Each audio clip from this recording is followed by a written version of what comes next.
One crisp autumn morning, just as I was getting ready for a client meeting, my phone rang. I answered calmly, but the moment I heard my mother's voice, I knew something was wrong. "Michael," she said carefully, "we need to talk about the house." My stomach tightened. This wasn't just any house, it was our family home, passed down for generations. I had spent my childhood there, baking apple pies with my grandmother, learning woodworking from my grandfather. That house was part of our history. "What about the house?" I asked, trying to stay calm. She hesitated, then the truth came out in a rush. My father's gambling had finally caught up with us. His debts had spiraled out of control, and in desperation, they had sold the one thing that was never meant to be touched, our home. "We had no choice," she said, her voice breaking. "The debt collectors were after us. Your father swore this would be the last time." I had heard that promise too many times before. My grandmother had left the house to me in her will, making it clear that it should stay in the family. But now, without even telling me, my parents had sold it. "How much?" I asked, my voice ice cold. The number she gave me made my blood freeze. They had sold it for far less than it was worth. And worse, the buyer was a real estate developer with ties to the casino owner. It wasn't just a bad decision, it was a scam. I spent the next few hours digging for information. As a forensic accountant, I knew how to find hidden truths. I called old family friends, checked property records, and spoke to my father's business contacts. The deeper I looked, the worse it got. My father had borrowed from everyone, friends, family, loan sharks. The debts were endless. But what hurt most was how easily they had let go of our family's legacy. I remembered my grandmother's words. "Family isn't just about blood. It's about honor. About protecting what matters." By the end of the day, I had everything I needed. Bank records, loan agreements, property documents, every detail lined up, exposing a web of corruption. My parents thought I would be helpless. They were wrong. I stared at the file in front of me, already forming a plan. This wasn't just about getting the house back. It was about bringing down the people who had profited from my father's addiction. The casino, the developers, the loan sharks. As the sun set, I made my first call to a lawyer who specialized in financial crime. "I need your help," I said. "We're going to take them all down." The fight had just begun. The next 6 weeks became a masterclass in strategic preparation. My forensic accounting skills, typically used to unravel complex financial fraud for corporate clients, were now laser-focused on my personal mission. I discovered the real estate developer, Marcus Reynolds, wasn't just a random buyer. He was deeply connected with the local casino's ownership group. The house sale was part of a larger pattern of predatory practices targeting families with gambling-addicted members. My first move was subtle. I began gathering comprehensive documentation, not just about the house sale, but about every transaction, every loan, every suspicious financial movement connected to the casino and the developer. Laura, my contact at the state's financial crimes unit, became an unexpected ally. "This goes deeper than just your family's case," she told me during our third meeting. Her preliminary investigation revealed a systematic exploitation scheme targeting vulnerable families. "They've been doing this for years," Laura explained, spreading documents across the conference room table. "Gambling addicts get deep into debt, then these developers swoop in and purchase properties at ridiculous undervalued rates." Each piece of evidence was carefully documented. Bank transfers, loan agreements, property assessments. I assembled a case so meticulously that it would be impossible to dismiss. Meanwhile, I maintained a calm exterior with my parents. Short, polite conversations that revealed nothing of my true intentions. They believed I was still processing the loss of the family home, unaware of the storm brewing beneath my composed surface. My father, typically boastful about his supposed business acumen, didn't realize I was systematically dismantling his entire network of deception. Each conversation was a carefully choreographed dance, with me extracting information while revealing nothing. The breakthrough came from an unexpected source. My father's former business partner, Robert. After years of being burned by my father's unreliable business practices, Robert was more than willing to provide testimony about the pattern of financial manipulation. "Your father never could resist a bad bet," Robert told me over a carefully arranged lunch meeting. "But this time he's gone too far." Robert provided crucial documentation showing how the casino owners had been systematically targeting families with gambling addictions, creating a predatory ecosystem of debt and property acquisition. By the 8th week, I had assembled a comprehensive dossier that was more than just a personal vendetta. This was evidence of a widespread criminal enterprise. My strategy wasn't just about recovering the house. It was about exposing an entire system of exploitation.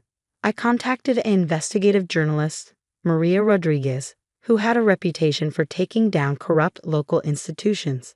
Her initial review of the documents confirmed what I had suspected. This was a story that could blow the entire operation wide open. They've been doing this for years, Maria confirmed.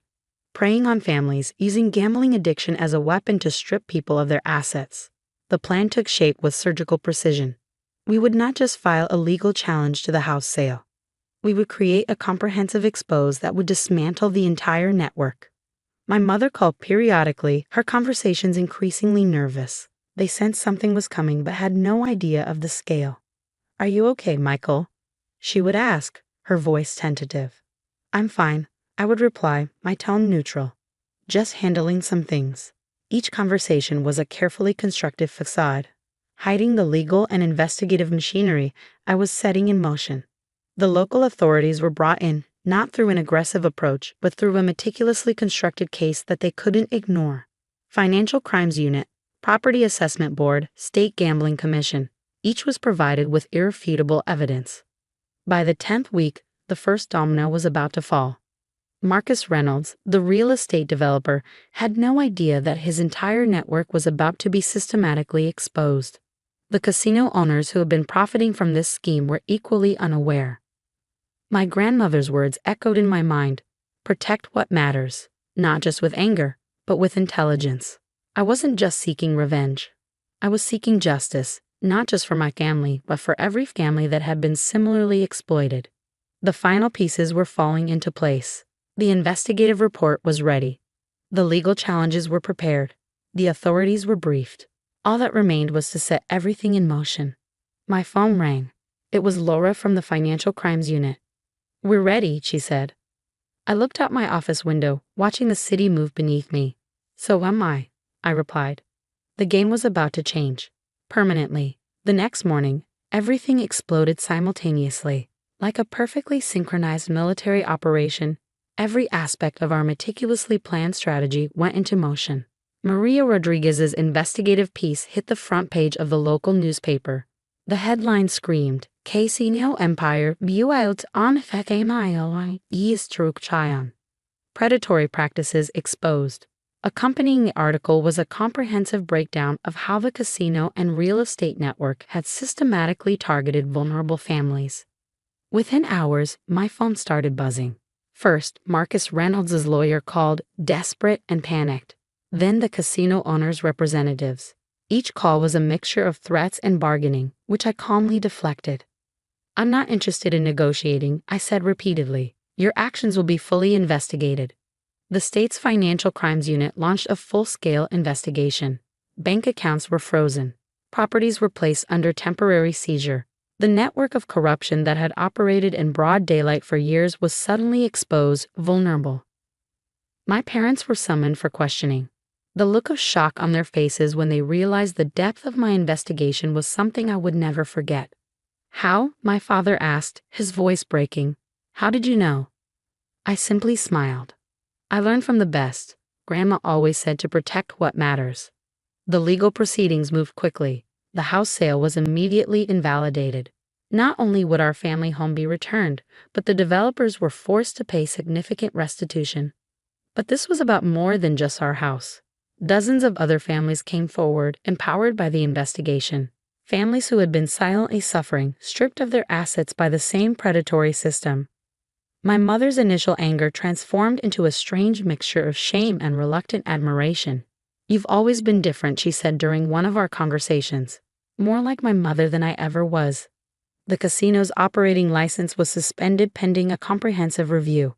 The real estate developer's entire portfolio came under intense scrutiny. Marcus Reynolds was arrested, his network of corruption systematically dismantled. My father's gambling addiction became a central part of the investigation. Rehabilitation became a condition of avoiding more serious legal consequences. 6 months after that initial phone call, Our family home was not just returned, it was restored. I used part of the settlement to renovate the property, bringing it back to the condition my grandparents would have wanted. During the renovation, I found something remarkable. Hidden in my grandfather's old workshop, behind a loose floorboard, was a small journal. His notes about building the house, about family, about integrity. One passage struck me particularly. A family is not defined by its mistakes, but by how it rises above them. The local community began recognizing the broader impact of the investigation. Other families who had been similarly exploited found hope. The casino's practices were exposed, creating legal precedents that would protect vulnerable individuals. My relationship with my parents transformed. It wasn't perfect, but it was more honest. My father entered a comprehensive gambling rehabilitation program. My mother started volunteering with support groups for families dealing with addiction. A year later, I sat on the porch of our restored family home. The afternoon sun cast long shadows, reminiscent of those summer days from my childhood. My grandmother's legacy wasn't just the house. It was the lesson of resilience, of strategic thinking, of protecting what truly matters. I wasn't seeking revenge. I was seeking justice, not just for my family, but for every family that had been exploited by a system designed to prey on vulnerability. The phone rang. It was Laura from the Financial Crimes Unit. "We've got another case," she said. "Think you might be interested in helping." I looked out over the property my grandparents had built, the home my strategy had reclaimed. "Send me the details," I replied. Some stories don't end. They simply transform. And some family legacies are worth fighting for.